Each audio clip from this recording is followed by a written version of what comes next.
예수님께서 자신을 일컬어 나는 무엇이다, 영어로는 I am, 에고 에임이 7개의 주제 말씀을 하셨는데 오늘 6번째 설교로 시리즈를 마치도록 하겠습니다. 2가지 주제를 한번 살펴보았기 때문에 그래서 6번의 설교, 오늘 마지막 시간입니다. 오늘 본문에서 예수님은 자신을 일컬어 참 포도나무라는 표현을 사용하십니다. 따라하십시다. 참 포도나무. 오늘 말씀이 어떤 상황에서 주어졌는지를 이해하려면 우리는 이 사건 전후로 예수님의 이동 동선에 먼저 관심을 가져볼 필요가 있습니다.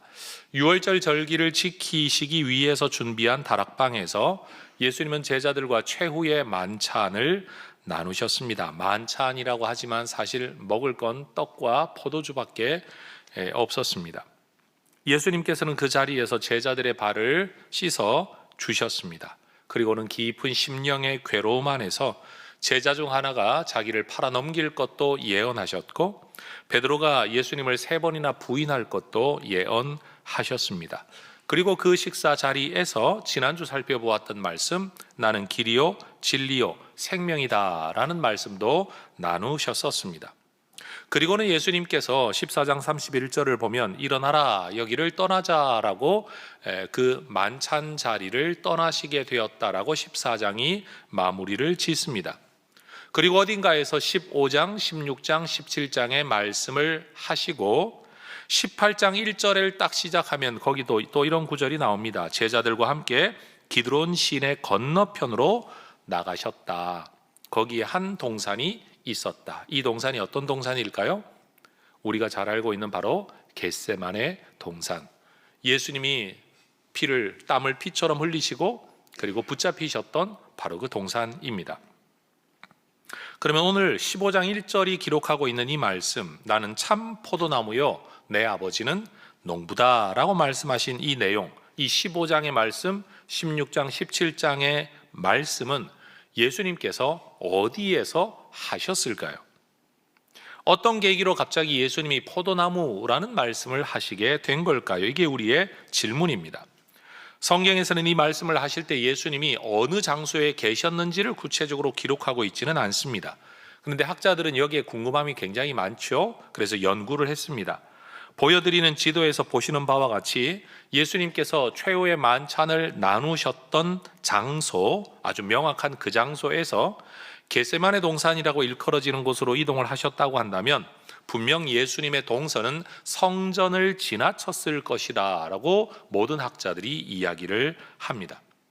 그러면서 성경에서 말하고 있는 바, 바로 이 15장, 16장, 17장의 말씀은 아마 예수님께서 성전을 중심으로 한 어떤 장소에서 이 말씀을 하셨다라고 이해를 합니다.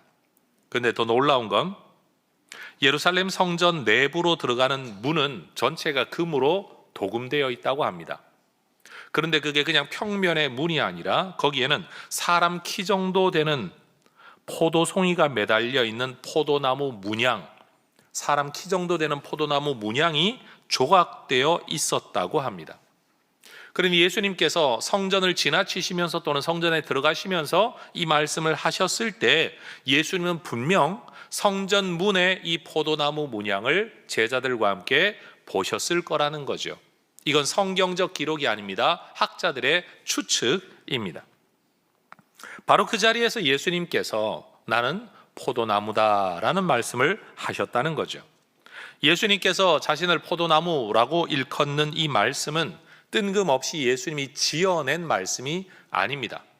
갑자기 창작해낸 표현이 아니라 구약성경 전체에 인용되고 흐르고 있는 하나의 맥락을 예수님이 언급하신 겁니다. 구약성경에는 이스라엘을 포도원으로 그리고 하나님을 농부로 비유한 말씀이 굉장히 많이 나옵니다. 하나님의 백성들을 일컬어 포도원이라고 말씀을 하시고 특별히 이사야 5장 7절의 말씀을 보면 그 나무, 포도나무는 누구냐? 유다 사람이다 라고 직접 계시하셨습니다.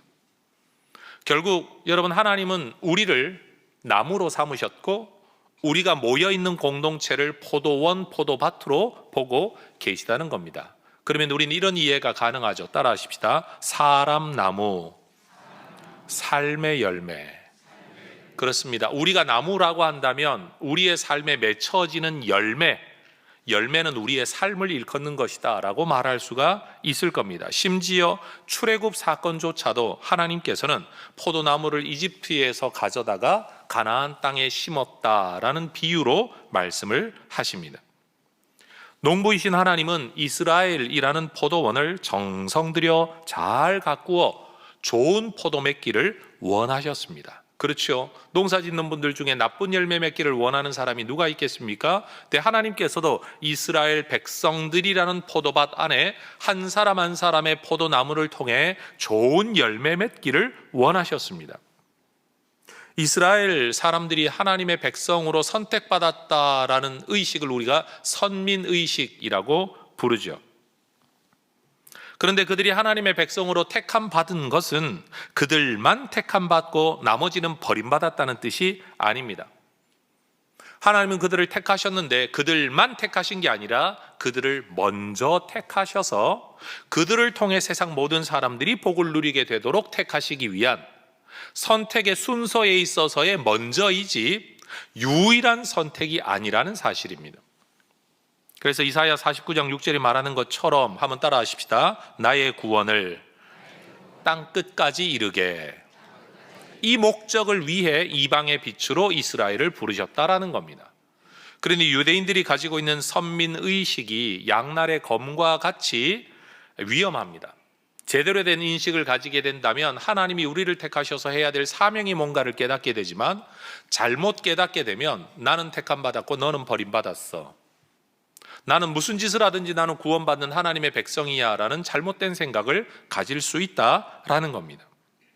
이스라엘이라는 포도원의 풍요로움은 하나님께서 이스라엘만 복주시려고 하는 게 아니라 이스라엘의 풍요함을 통하여 이방을 복되게 하시기 위한 하나님의 계획과 의도였다는 겁니다.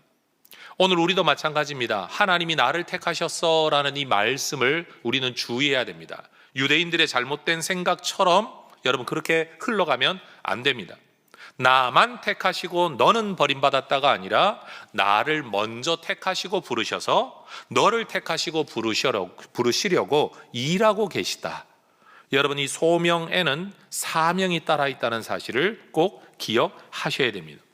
바로 이러한 이해 속에서 우리는 이 포도원에 대한 비유가 이방의 빛으로 이스라엘을 선택했다는 비유가 여러분 아브라함의 언약과 연결되어 있다는 것을 또한 알아야 합니다. 창세기 12장에 하나님께서 아브라함에게 하셨던 말씀이 있죠. 내가 너로 큰 민족을 이루고 너에게 복을 주어 내 이름을 창대하게 하겠다. 여러분 이 말씀은 아브라함이 받아 누릴 복이 맞습니다. 그러나 그 이후에 하나님의 말씀이 뭡니까? 땅의 모든 족속이 너로 말미암아 복을 얻게 하리라. 여러분 이것이 하나님의 원대한 계획입니다. 하나님은 아브라함이 하나님의 복을 받아 누리기를 원하셨습니다. 실제로 복을 주셨습니다. 그리고 그 복이 거기에 머무는 게 아니라 그의 후손들에게만 내려가는 게 아니라 그를 통하여 세상 모든 사람들이 복을 받도록 아브라함을 먼저 부르신 겁니다. 하나님은 아브라함이 하늘의 복을 받아 세상의 복이 되기를 원하셨습니다. 우리 혜성교회가 표어로 삼고 있는 하늘의 복을 받아 세상의 복이 되는 것, blessed to be a blessing. 여러분 이 비전은 아브라함 이야기 성경에서부터 우리가 추출해낸 우리 교회의 방향성, 우리의 사명인 겁니다. 하나님은 12장에서 단 한 번만 아브라함에게 말씀하신 것이 아니라 창세기 13장에 넘어가 보면 이 보이는 땅 동서남북을 바라보아라. 15장으로 넘어가 보면 저 하늘의 별들을 네가 한번 바라보아라. 그리고 17장으로 넘어가 보면 이 가나안 땅을 네 눈으로 보는 모든 땅을 주겠다. 몇 번이나 반복적으로 하나님의 이 비전을 그에게 말씀해 주셨습니다. 여러분 하나님의 복을 받아 세상의 복이 되기를 원하는, 먼저 선택받아 다른 사람을 선택하려고 하는 이 하나님의 부르심은 에스겔의 환상과도 또한 연결되어 있습니다. 에스겔서 47장을 보면 거기에 성전 문지방에서부터 물이 흘러나옵니다. 하나님으로부터만 흘러나오는 물, 이건 하나님의 은혜를 상징합니다. 하나님의 구원을 상징합니다. 이 은혜의 물가에, 강가에 나무가 심어져 있습니다. 여러분 이 나무는 그냥 나무가 아닙니다. 사람 나무입니다. 나무들은 이스라엘 백성들을 의미합니다. 그런데 이 나무에서 맺혀지는 잎과 열매가 어떤 역할을 하느냐 하면 만국을 치료하고 살린다고 이야기합니다. 여러분, 하나님의 은혜의 물은 단순히 나만 존재하도록, 나만 살도록, 내 나무만 살게 하는 게 아니라 여러분, 내 인생에서 흘러나오는 삶을 통한 잎과 열매가 만국을 치료하게 살리게 될 것을 우리 하나님이 꿈꾸고 계신 겁니다. 여러분, 이것이 하나님 나라의 비전이에요. 창세기로부터 시작되어져 구약 성경 전체를 꿰뚫고 심지어 요한계시록에까지 이어지는 바로 이 그림이 하나님 나라의 이미지, 하나님이 꿈꾸고 계신 하나님의 계획을 하나의 그림으로, 환상으로 우리에게 보여주신 겁니다. 이스라엘은 하나님에게 속하고 하나님께 순종하는 가운데 하나님이 주시는 은혜와 생명을 풍성하게 받아 누리고 거기서 나오는 은혜를 통하여 또 다른 사람들을 살려야 될 사명을 가진 제사장 나라였습니다. 그런데 문제가 생겼습니다. 이 이스라엘이라는 포도원, 이스라엘 백성이라는 포도나무가 하나님이 기대하는 열매를 제대로 맺지 못한 겁니다. 하나님은 이것을 일컬어 이방 포도나무의 악한 가지가 되었다. 포도나무도 이방 포도나무, 하나님과 단절된 나무, 거기에서 악하고 나쁜 가지라고 이스라엘 백성과 이스라엘 백성 개개인을 말씀하십니다. 주인이신 하나님은 참 종자, 귀한 포도나무를 심고 가꾸어 극상품의 포도가 맺히기를 기대하며 수고로이 일하셨습니다. 그런데 이스라엘이라는 포도나무는 이방 포도나무, 하나님과 단절된 포도나무, 거기에 악한 가지가 되고 말았습니다. 거기에서 맺히는 포도는 어떤 포도냐? 좋은 포도가 아니라 들포도인 겁니다. 성경이 말하고 있는 들포도는 좋은 포도 따로 있고 들포도 따로 있는 품종이 다르다는 의미가 아닙니다. 여기서 말하는 들포도는 나쁜 열매라는 뜻입니다. 좋은 나무에서 좋은 열매가 맺혀야 되는데 상품성 없는, 정말 쓸모없는, 버려야 마땅한 열매가 맺히고 말았다는 표현을 들포도라고 표현하는 겁니다. 자, 아침에 정신 좀 차리시라고 제가 한번 상호 인사를 이렇게 시키겠습니다. 옆에 분을 눈으로 째려보면서 당신은 좋은 포도입니까? 들포도입니까? 한번 물어보십시다. 예. 여러분, 자기가 대답하기는 멋쩍으니까 여러분이 한 번 더 인사하면서 대답하십시다. 내가 보기에 당신은 좋은 포도이십니다. 시작. 네. 여러분, 하나님께서 이스라엘 백성을 포도원으로 보셨고요, 그 이스라엘 백성 한 사람 한 사람을 포도나무로 보셨어요. 거기서 좋은 포도, 극상품의 포도가 맺히기를 원하셨는데 한 사람 한 사람뿐만 아니라 이스라엘 백성 공동체적으로 보더라도, 이 포도밭을 보더라도 여기서 맺히는 포도가 들포도, 나쁜 포도, 쓸모없는 포도가 되고 만 거예요. 이게 구약의 역사예요. 그래서 이사야 5장 7절의 말씀을 보면 역사적 이스라엘이 하나님의 포도원 역할을 제대로 하지 못했다라는 이 예언의 말씀을 이 포도원, 포도밭, 포도나무의 비유를 들어 말씀하고 계신 거죠. 정의라는 열매가 맺히기를 원했는데 포학이라는 열매가 맺히는 삶을 살아가고 있다라는 겁니다. 그런데 여러분, 놀라운 일이 생겼습니다. 이렇게 실패한 포도원에서 이방의 나쁜 가지, 악한 가지가 되어버린 이 나무에서 한 가지가 나오는데, 여러분, 이 가지는 새싹, 새 나무인데요, 좋은 나무, 참 포도나무예요. 이사야 11장이 언급하는 것처럼 이새의 줄기에서 한 싹이 난다는 말, 여러분, 족보라고 말을 할 수도 있습니다. 그러나 지금 우리는 포도원 이야기를 하고 있으니 그 많은 포도밭의 포도나무 가운데 한 싹이 나왔는데 결실하게 되는 가지가 될 거라는 거죠. 이어지는 11장 10절의 말씀을 보더라도 이새의 뿌리에서 한 싹이 나오는데 만민의 기치, 깃발로 서고 열방이 그에게로 모여드는, 여러분, 올바른 열매를 맺어 만국을 복되게 하는 한 가지가 솟아 나오게 되었다는 겁니다. 사도 바울은 이새의 줄기에서 나온 이 싹이 누구냐? 무엇이냐? 갈라디아서 3장 16절에서 한 사람 예수 그리스도를 가리키는 것이다 라고 설명을 해 주었습니다. 여러분, 예수님께서 자신을 참 포도나무다라고 말씀하신 이 표현은 바로 이렇게 구약 성경 전체를 배경으로 하고 있다는 거예요. 하나님은 여전히 농부이십니다. 그러나 이스라엘 백성이 더 이상 포도나무가 아닙니다. 교회도 포도나무가 아닙니다. 예수의 구원받은 백성들도 포도나무가 아닙니다. 포도나무는 예수님이십니다. 따라하십시다. 예수님이 포도나무이십니다. 이스라엘 공동체 그 밭에서 나온 한 싹으로서의 온전하고 참 좋은 포도나무 예수님이십니다. 하나님은 처음부터 아브라함의 자손들을 통한 구원이 아니라 아브라함 자손으로 오는 한 자손, 곧 그리스도를 통해 온 세상을 복되게 하고 구원하시겠다는 계획을 가지고 계셨다는 겁니다. 이스라엘 자손을 통해 하나님의 백성들이 회복될 거다라는 이 예언의 말씀은 이스라엘 백성들이 회개하고 돌이켜서 구원받게 될 거다는 게 아니라 바로 그 이스라엘 백성의 후손으로 오신 예수 그리스도께서 하나님의 아들이신 그분이 우리를 구원하실 것에 대한 예언이었다라는 겁니다.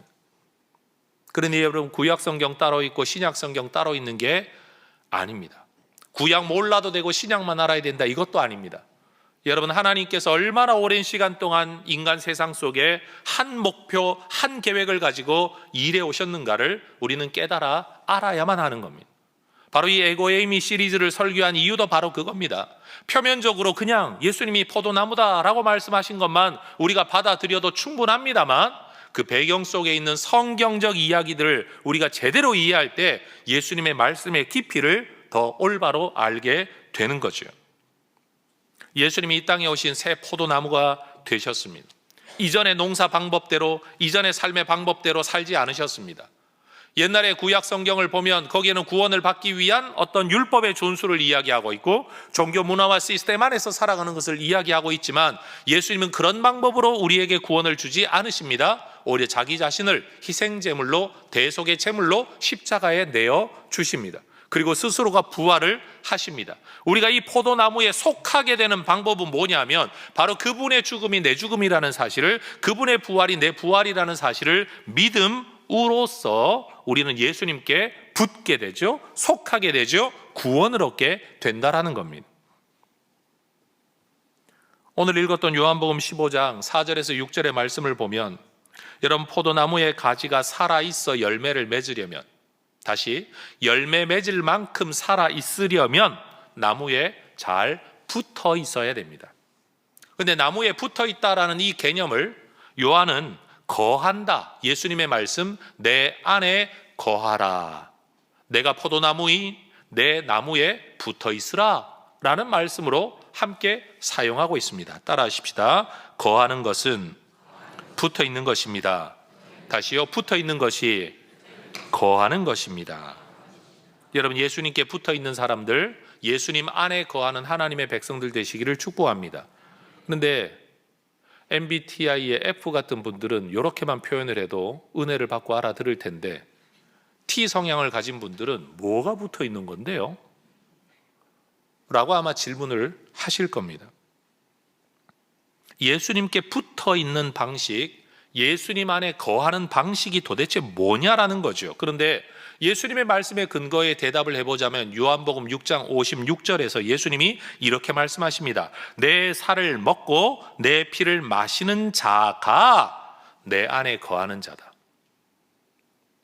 내 피를 먹고 내 살을 먹는 그 사람 안에 나도 거한다. 그럼 예수님의 살과 피를 먹고 마신다는 게 무슨 의미가 있습니까? 믿는다는 의미가 있는 거죠.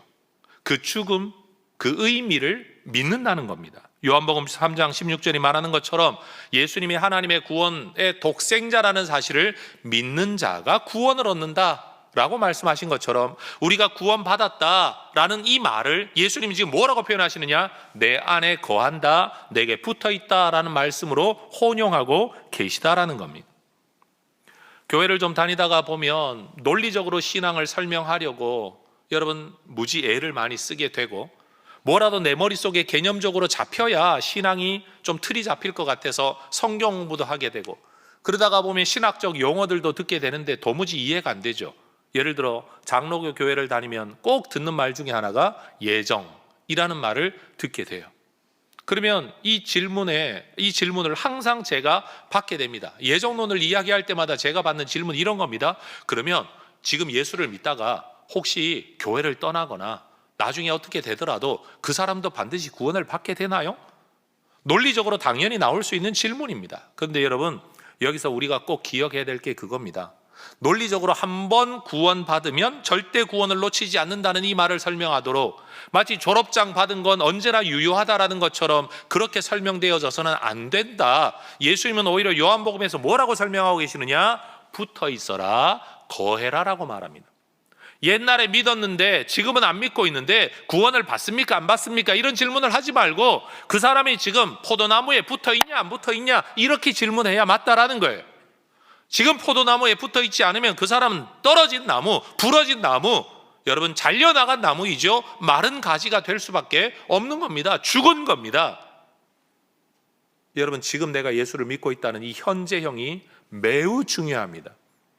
여러분, 지금 내가 예수를 믿고 있으니 나는 어떻게 살아도 상관없어 라고 말하는 분들이 있지만, 여러분 예수를 믿으면서도 소위 말하는 신앙생활, 교회생활을 제대로 하지 않으면서 나는 예수를 믿으니 구원받았다라고 생각하는 분들도 꼭 던져야 될 질문이, 나는 지금 예수님과 정말로 붙어 있나? 나 정말로 예수님 안에 거하고 있나? 이 질문을 해야 된다는 사실이에요. 이 표현을 한번 들어보십시오. 이 설교를 위해 제가 이런 표현을 만들어 보았습니다. 종교인은 공동체적인 종교 문화 시스템 안에서 살아가는 사람이 종교인입니다. 신앙인은 개별적인 하나님과의 관계성 안에서 살아가는 사람입니다. 자, 옆에 분에게 또 눈 동그랗게 쳐들고 한번 또 물어보십시다. 당신은 종교인입니까? 신앙인입니까? 저는 신앙인으로서 기독교 종교 문화 안에서 살아가는 종교인입니다. 이게 정답입니다. 여러분, 매주일 예배를 나와야 구원을 받습니까? 라는 초신자들의 질문이 가능하겠죠. 그런데 우리는 그렇게 대답해야 됩니다. 예배 참석한다고 구원받고 구원 못 받고 그런 게 아닙니다. 그럼 안 나가도 되는 건가요? 라고 또 질문합니다. 그 질문에는 대답이 참 애매합니다. 여러분, 예배를 참석하고 못하고를 가지고 구원을 말할 수는 없지만 중요한 건 그리스도 안에 거한다는 사람이 예배를 소홀히 여길 수 있는가? 라고 질문하면 그건 또 아닌 거죠. 요한계시록 3장 20절의 말씀을 보면 예수님이 이렇게 말씀하세요. 볼지어다 내가 문 밖에 서서 두드리노니 누구든지 내 음성을 듣고 문을 열면 내가 그에게로 들어가 그와 더불어 먹고 그는 나와 더불어 먹으리라. 자, 이 구절도 F 성향의 사람은 되게 은혜 받을 것 같아요. 내가 주님과 더불어 먹고 마신대. 황홀해. T 성향의 사람은 그게 뭔데? 도대체 뭐가 먹고 마시는 건데? 여러분, 우리가 문을 연다라고 말할 때 주님께 향해 여는 문이 무슨 문일까요? 마음의 문이요?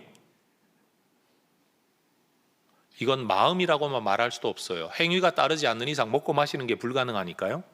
결국 우리의 전인격의 문이라고 말할 수밖에 없어요. 주님과 더불어 먹고 마시는 것, 그게 주님 안에 거하는 것이고 그게 주님께 붙어 있는 것이에요. 제가 12월의 마지막 주일이기 때문에 작심하고 한 말씀을 드리고 싶어요. 나무도 자주 옮겨 심으면 뿌리 내리기 힘들고 죽을 가능성이 높고요. 열매 안 맺습니다. 나무 옮겨 심으면 열매 안 맺힙니다. 자리를 잡고 뿌리를 내려야 열매를 맺기 시작합니다. 여차하면 교회를 옮기겠다고 마음의 보따리를 싸들고 여기저기를 떠돌아다니시는 분들, 남 이야기하고 있지 않습니다. 여기 앉아있는 여러분 이야기하는 겁니다. 여러분, 그렇게 떠돌아다니면 뿌리를 못 내리고요. 뿌리를 안정적으로 내리지 못한 삶에서 열매 맺히기는 힘듭니다. 살았냐 죽었냐라고 이야기하면 숨은 쉬고 살 수는 있습니다. 예배는 드리고 있으니까, 예수는 믿고 있으니까요. 그런데 삶의 열매, 나무인 나의 존재에서 맺혀지는 삶의 열매를 질문했을 때 과연 우리에게 열매가 있느냐? 내가 예수를 믿느냐 안 믿느냐는 질문을 하고 있는 게 아닙니다. 교회 다니냐 안 다니냐 질문하고 있는 게 아닙니다. 예배 참여했냐 안 했냐 질문하고 있는 게 아닙니다. 헌금 생활하고 있냐 안 하고 있냐, 이거 다 종교인에 대한 질문이에요. 저는 지금 신앙에 대한 질문을 하고 있는 거예요. 예수님께 붙어 있냐? 예수님 안에 거하고 있냐? 예수님과 먹고 마시고 있냐? 그리고 예수님이 원하시는 열매가 삶에서 맺혀지고 있냐라는 거예요. 여러분, 이 열매 맺는 삶을 살아갈 수 있도록 주님께 붙어있는 우리 모두가 되기를 축복합니다. 요한복음 15장 10절의 말씀을 보면 예수님이 그렇게 말씀하세요. 내가 아버지의 계명을 지켜 그의 사랑 안에 거한다. 예수님이 하나님 안에 거하는 방식이 뭐냐면 하나님의 계명을 지키고 따르는 것이라고 말씀하셨어요.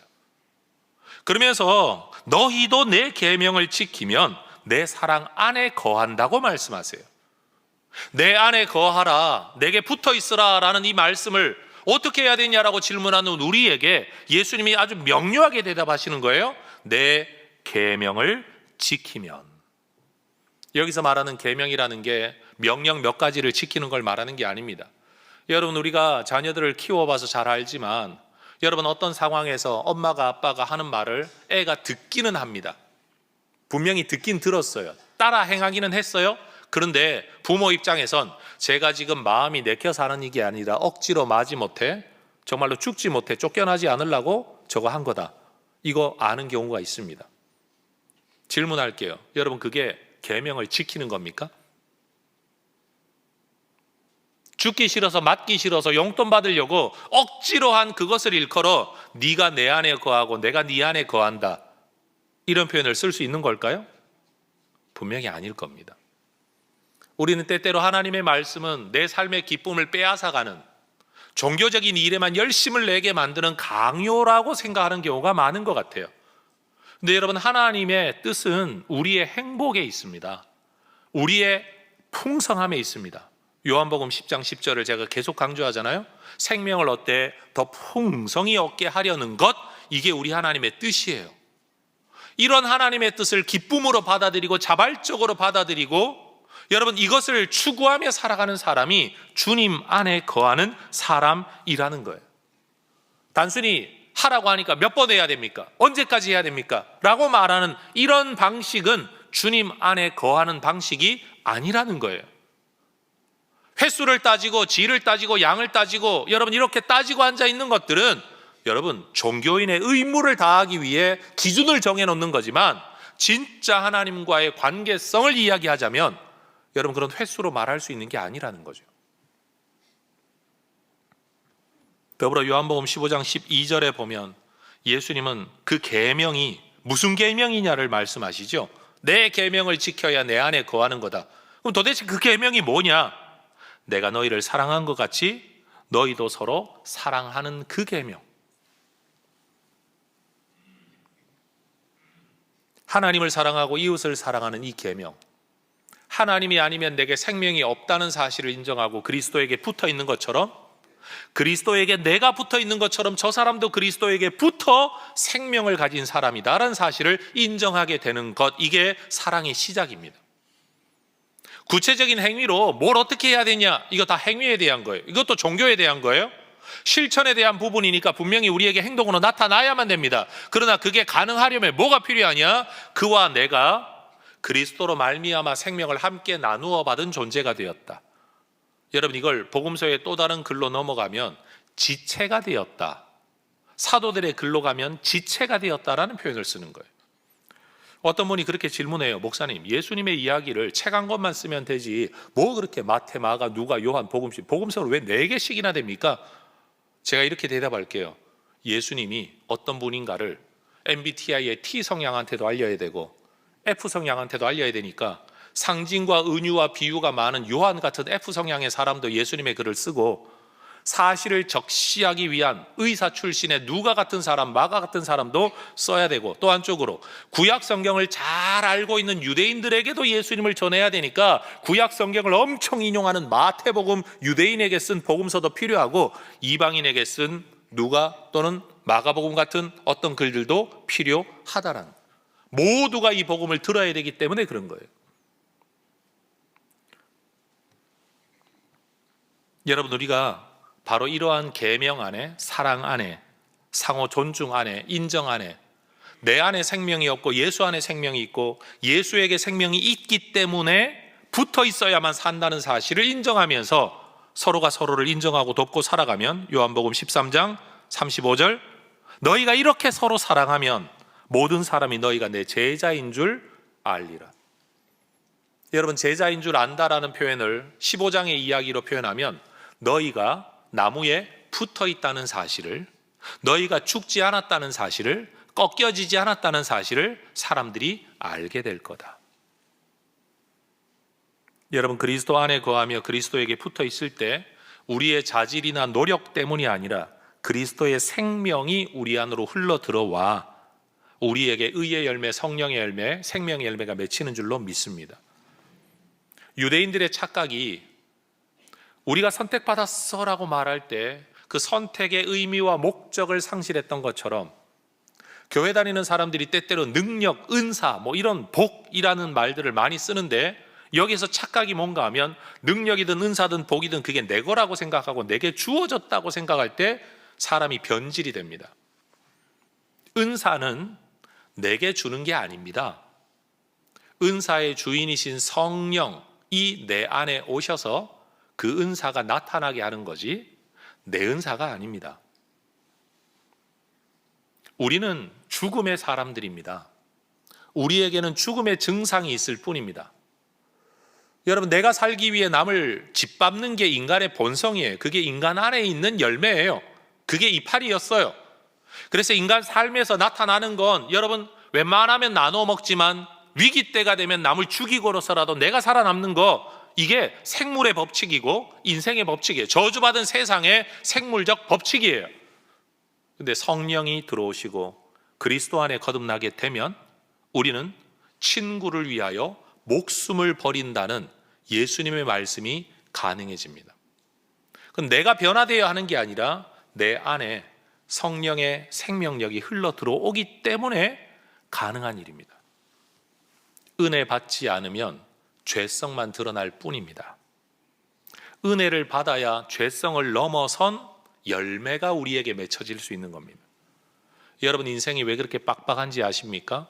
은혜가 부족하기 때문에 그래요. 내 인생의 빡빡함을 넘어설 만한 은혜의 공급이 부족하니까 삶이 힘겨워지는 거예요. 근데 여러분, 삶이 아무리 힘들어도요, 성령의 은혜, 그리스도에게 바짝 붙어서 하나님이 주시는 은혜로 풍성한 사람들은 이 삶을 견뎌낼 뿐만 아니라, 여러분, 내가 더 힘든 사람인데도 불구하고 덜 힘든 사람을 위로하는 사람이 될 수 있습니다. 이게 어떻게 가능한 일입니까? 사람이 변해서요? 아니라니까요. 붙어 있는 데서 오는 하늘의 생명력만이 이 일을 가능하게 하는 겁니다. 그러니까 여러분, 사람이 왜 이랬다 저랬다 하냐면요, 붙어 있는 정도에 따라서 나타나는 생명력이 다르기 때문입니다. 요즘 좀 까칠하게 군다, 그러면 알고 계셔야 돼요. 아, 좀 떨어져 있구나, 붙어 있지 않구나, 거하고 있지 않구나, 예수님과 함께 먹고 마시면서 풍성하지 않구나, 메말랐구나, 한마디로. 그래서 까칠한 거예요. 근데 까칠했던 사람이 어느 날 너무 그냥 웃으면서 친절하게 하면, 인간이 뭐 저렇게 앞뒤가 다르냐, 이렇게 욕할 게 아니라 은혜 좀 받았구나, 생명력의 공급을 좀 받았구나, 여러분, 이렇게 이해하시면 돼요. 왜? 우리는 원래 그게 불가능한 존재예요. 사람이 이랬다 저랬다 하는 게 아니라 원래 불가능해요. 여러분, 교회에 와서 예수 믿는 사람들이 너무 앞뒤가 안 맞다, 저 사람들이 앞과 뒤가 다르고 겉과 속이 다르다라고 말하는데, 여러분이 뭘 몰라서 그래요. 원래 죄인 투성이에요. 원래 다 병자들이고 환자들이에요. 근데 하나님의 은혜 때문에 그나마 여러분 포도라는 열매를 좀 맺히고 사는 걸 여러분이 봤는데, 오, 예수쟁이들이 다르네 했는데, 여러분, 그 본성은 달라지지 않았거든요. 여러분, 뭘 몰라서 그러시는 거예요. 여러분 다 환자. 나는 상환자. 고참 환자예요. 장로님들은요, 병원에 그냥 뿌리 내리고 사시는 분들. 여러분, 그게 예수쟁이들의 본질입니다. 여러분, 예수 믿는 우리가 가지고 있는 신앙이라는 게 도대체 뭡니까? 신앙은 삶을 변화하게 한다. 여러분, 우리가 변화될 능력이 있어서 변한 거 아닙니다. 제자 훈련 받아 변한 거 아닙니다. 하나님의 은혜가 나를 변하게 하는 힘을 가지고 있는 겁니다. 그러니 여러분, 이 은혜가 우리에게 강력하려면 우리에게 해야 될 일은 딱 하나입니다. 붙어 있는 겁니다. 갈라디아서 5장 4절의 말씀을 보면 하나님의 백성들도 하나님께 붙어 있어 살아야 되는데, 율법을 지키는 자기의 힘으로 뭔가를 이루어 보고 도달해 보려고 하다가 결국 은혜로부터 떨어지고 아무것도 못 되는 사람이 되고 말았습니다. 실패의 역사입니다. 예수님께서 자신을 포도나무라고 말씀을 하실 때 이 말씀의 핵심 주제는 열매가 아닙니다. 붙어 있음이 핵심 주제입니다. 열매 맺지 못하는 가지는 왜 열매를 못 맺을까요? 라고 질문하면 이 본문 안에서 대답은 아주 명확합니다. 붙어 있지 않기 때문에. 그 가지가 뭘 해서 열매를 맺는 게 아니라 가지는 본질적으로 붙어 있기만 하면 열매 맺게 되어 있다는 거예요. 내 인생에 왜 열매가 없을까요? 교회를 다니면서 신앙생활을 하면서 왜 내 삶은 이렇게 팍팍할까요? 나는 왜 그리스도인다운 하나님의 사람의 열매가 없을까요? 하나입니다. 붙어 있지 않아서 그렇습니다. 기껏해야 주일 예배 한번 잠깐 왔다가 돌아가고 일주일 내내 살면서 다른 생각을 하면서 살고 있다면 여러분, 그게 어떻게 그리스도와 붙어 있다는 말을 하겠냐고요. 다시 말하건대 주일 예배 참석하는 건 종교적인 행위이기는 하지만 그것이 우리의 신앙을 완전히 책임지지는 않아요. 밥을 먹어도, 삶을 살아도, 심지어 한숨을 쉬고 탄식할 때도 주님 생각하고 주님과 함께 탄식하고 주님과 함께 밥을 먹고 주님과 함께 직장 생활하며 하루하루를 보내는 이 사람이 그리스도에게 붙어 있는 사람이에요. 가지에게는 생명의 근원이 없습니다. 생명력은 오직 나무 그리고 그 뿌리에만 있는 겁니다. 그러니 여러분, 예수님께 꼭 붙어 있으시기를 주의 이름으로 축원합니다. 뭘 하려고 힘쓰는 것보다 더 필요한 건 뭐냐? 붙어 있으려고 힘쓰는 것, 거하려고 힘쓰는 것, 주님과 함께 먹고 마시려고 힘쓰는 것입니다. 여러분, 나무에 붙어 있지 않은 가지는 그 자체로 이미 꺾여진 가지, 떨어진 가지, 마른 가지이죠. 15장 6절이 말하는 것처럼 그런 가지는 밖에 버려지고 말라지고 땔감으로 쓰임받을 뿐입니다. 근데 땔감도요, 사실은 땔감의 재질이 안 되죠. 여러분, 포도나무 잘 아시지만 여러분, 포도나무가 목재의 기능이 있나요? 하다못해 그 가지 하나 잘라가지고 못이라도 만들 수 있나요? 아무짝에도 쓸모없는 게 포도나무입니다. 포도가 맺히지 않는 한 포도나무는 쓸모가 없는 겁니다. 불에 던져 사르느니라 라는 말은 여러분, 땔감으로 쓴다는 뜻도 아니에요. 그냥 쓸모없으니까 던져놓으면 쓰레기가 되니까 여러분 그냥 불태워 없애버리겠다는 뜻이에요. 우리의 존재가 그러합니다. 주님 안에 붙어 있지 않으면 우리에게서 나오는 말과 행위라는 건 결국 죄의 증상을 드러내는, 냄새나는 죄의 것들 외에는 우리 안에 없습니다. 여러분, 생명을 얻으려면 생명이 있는 곳에 붙어 있어야 됩니다. 복을 받으려면 복 주시는 분에게 붙어 있어야 됩니다. 그래서 해성교회 교인들 이거 모르면 다 간첩이라고 말하는, 제가 항상 하는 말이 있죠. 운을 뗄 테니까 뒷 문장을 완성하십시오. 복을 받으려면,